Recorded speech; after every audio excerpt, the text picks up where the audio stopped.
she can sit. Baby says lit, it's lit. Got your bank account in that cube. If she said it loud, it's the truth.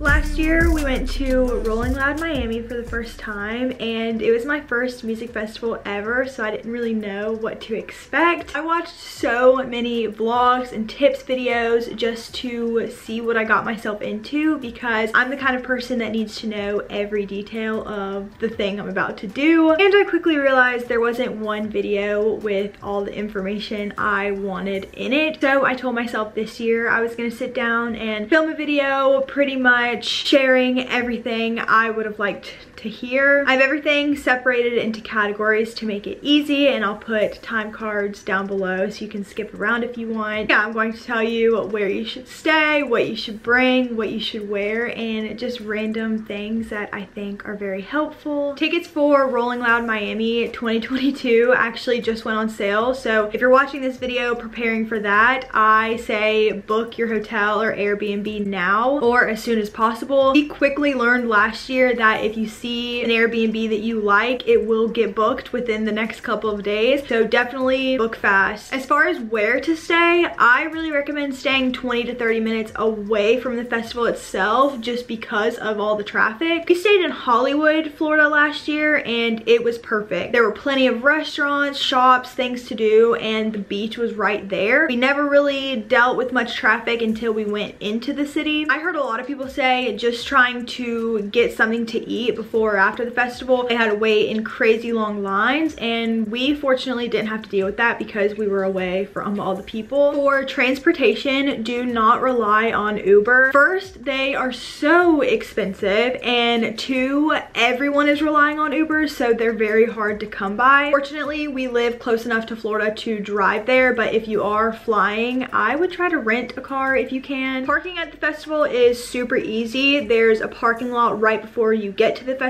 that so many people were parking at, and they don't charge you, which is nice. I do know a lot of people were parking at a Walmart that's a little closer to the festival, but I heard that some people were getting towed, so I just wouldn't risk it if I were you. The parking lot I'm talking about is a bit of a walk though. I literally tracked it on my watch each night, and we walked over a mile from the car to the entrance of the festival, so just keep that in mind. But it was very easy leaving the festival. We didn't have to deal with all the traffic. The fun part, what to wear. I really liked the vibe of Rolling Loud because you had some people really dressing up like you would at an EDM festival, and then other people were really just wearing a t-shirt and shorts or a bathing suit top and shorts. So you can really wear whatever you want. I would say dress for comfort though. Wear comfortable shoes you don't mind getting dirty. You do a ton of walking around in dirt, and towards the end of the night you're basically walking on trash, and it's Florida, so it's so hot, so just keep that in mind. As far as what to bring, you don't really need to bring anything other than your wristband, obviously. Last year I wore shorts with pockets for my phone and just stuck my ID, money, and anything else I wanted to bring in my bra. I do wish I brought a poncho or something waterproof to keep my belongings in, only because it does rain every now and then, and if you're near the misters, you're going to get wet. If you do plan on bringing things that require a bag or a fanny pack, I definitely would say go on the Rolling Loud website and purchase their clear bags from the website. As you're walking into the festival, there was this whole table of bags that they wouldn't let people take in, so just to avoid any issue, just purchase a bag from them. If you're gonna want to have water on you, which I do recommend, I say get a collapsible water bottle from Amazon, or have one of your friends purchase a Rolling Loud clear water pack. I never saw them, but apparently they have free water coolers inside the festival you can use to fill your things up with. You can't bring your own food or drink into the festival, or they'll literally make you throw it away right at the gate. A few random things that don't really go into a specific category. Service is non-existent in the festival. Literally no one had any service, which is pretty scary, but just keep that in mind. Always stay with your group. Just in case you do get separated, I would come up with a designated area to meet each other at, just in case something were to happen, you know. know. I would recommend the porta potties only because there are so many porta potties, it's hard to miss, and that's just such an easy meetup spot. Speaking of porta potties, don't be scared of them. I was really scared thinking they were gonna be gross, and you know, so many people are using them for 3 days, but the Rolling Loud team was on it. Every single day they were cleaned, they were always stocked up with toilet paper. I don't know if it's because I only used them maybe once a day, if that. I only used them a couple times actually, but anytime I would go, they were fully stocked, so clean, so don't be scared of them. As far as performances and set times, plan out who you want to see before you get there. Download the Rolling Loud app and they have a whole little picture of the set times for each day. Once they come out with that, set that as your lock screen. That's what everyone was doing, and it comes in handy. If you want to be somewhat close to a certain artist that performs kind of late, you really do have to get there hours before they perform and stay in that one spot so you don't lose it. Before the headliners come out, be prepared to sit for at least an hour. And I mean sit on the ground. Literally everyone was just laid out on the ground waiting for the headliners to come on because they take so long to set up their stage. Really a good spot to be is right near the misters. They will get you soaking wet after a minute, but it cools you off, of course. It's right in the middle. It's a perfect spot to see. Unless you're right behind the misters, then it's hard to see the stage. Get on kind of like the side. Anyway, it's a vibe if you're surrounded by the misters. If you plan on getting merch, I don't recommend standing in that merch line. The line is so long the entire weekend, and the merch is just so expensive. Once the festival weekend is over, they'll sell the same merch online. If you really need to get something that weekend, there are people selling shirts on the side of the road for pretty cheap that you can buy. I actually got this from someone on the side of the road, and most of them take Venmo as payment, so that's really clutch. Okay, I feel like I've said everything that I wanted to know last year, so I hope you found it helpful. If you did, be sure you give this video a thumbs up and comment down below if you're going to Rolling Loud Miami 2022. Thanks for watching.